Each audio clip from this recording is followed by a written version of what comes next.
Hi folks, just a little thought for the day actually in John's Gospel chapter 5 and verse 8. Do you remember the story? And Jesus said unto him, or said to him, we read in verse 8, "Rise, take up your bed and walk."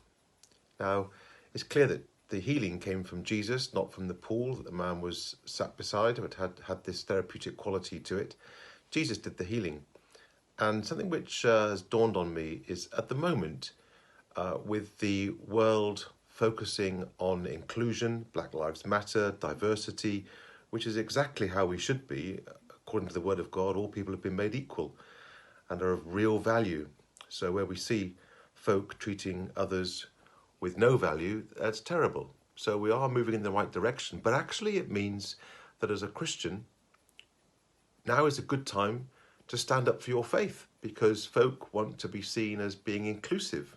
I had a classic example of this a little while ago at work where folk were laughing and using walking on water as a joke, really. So I had to decide, what do I do about that? Do I ignore it or do I stand up for it? So I stood up for it. It was a member of the exec, so I had to go in at a high level. And because of the inclusivity and not being disrespectful to others' faiths and beliefs, actually had a great time of witness. So now is a good time. And Jesus, with this man, when he healed him, he actually made sure that this man's faith was accompanied by actions. He gave him 3 tasks, didn't he? He said, "Rise, take up your bed and walk." Rise, take, and walk. 3 things to do as a result of his faith. And so I would encourage you to follow that example and do things because of your faith, because now is as good a time as any to be very positive about our faith.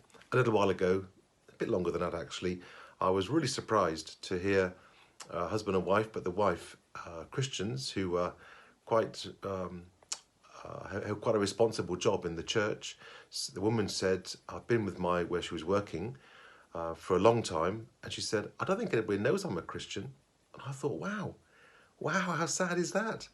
So do stand up, be positive, be brave, and don't hide your light under a bushel, don't hide it under a table, don't hide it back at home, but really start to talk about the fact that you're a Christian. And you'll find right now that actually people will accept the fact that they must allow you to talk about that and stand up for the belief that you have. So have a good day today, and thanks for listening.